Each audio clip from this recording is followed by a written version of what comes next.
Hello, this is for last Friday's lesson, and as we're just discussing strip diagrams, it's just another way to represent a multiplication problem to try and keep your thoughts in order and everything. And just when I talk about a strip diagram, it's kind of like we were talking about earlier in the year when we did addition strip diagrams and subtraction strip diagrams.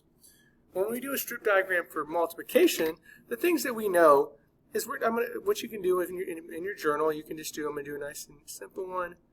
3 times 5 equals, this is our equation.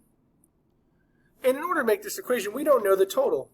So that's the first part of the strip diagram, is if you know the total or not. Well, just like addition, we don't know the total. Okay? So for that's why multiplication is very similar to addition. All multiplication is repeat addition. So what we do here is we come down here and we draw a box for multiplication. Once you do this, you know that we have how many are in each group. In this case, we're going to do three in each group. That's how many in the box is how many is in each group. Oh, I'm sorry. I put the question mark here. And then you draw this line over here. This is just an easier way to represent how many groups you have. So we have 3 in each group, and we would have 5 groups. Otherwise, the other way to do it, you can write it this way, is very similar. We draw the total, which is at the top, or it can be on the bottom. However they do it, they try to trick you sometimes. So we have the total. And in this case, we would draw the line. We would normally, hopefully, it matches up.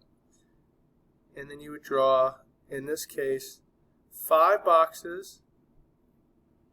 1, 2, 3, 4, 5 groups, and each group has 3. And so these are the 2 types of representation for a strip model. And it's just a way to keep your thoughts so that you would know in a word problem that there's 3 groups, or 3 in each group, and there are 5 groups, or you can represent it this way. Either way, these are just ways to do it. And we went over a couple different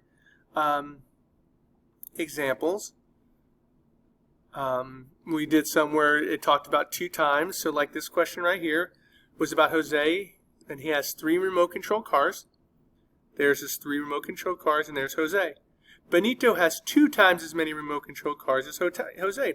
So really what it is you take, this is Jose 1 time, and here's Jose 2 times. So Benito was 2 times Jose, and there's 1, 2, and that's how you get the 2 times 3, which would be 6 for the answer for how many cars does Benito own. Just ways to represent multiplication. That's all we did. That's all we did, and we just did a bunch of different examples in class. We worked on this one. This is something you can work on at home. This question right here, understanding that it's talking about Maria and her book bag, so you can make it into a strip model. And then I want you guys, the only other thing I need you to do is I need you to come on here and just make an array for this one, 3 times 6, put them into equal groups, make the strip model right here, and then how you could skip on a number line to get the answer. And that's pretty much all we really discussed about the strip models, is really emphasizing that you're talking about how many is in each group and how many groups there are. Or you can do it the opposite. You can actually draw the groups out and how many is in each group. I don't recommend this one as much, because when you start getting into larger problems, 2-digit by 1-digit, you don't want to have to do 21 of these boxes. It just would take 2 times and too long. And this is just an easier way to become quicker and more proficient at it.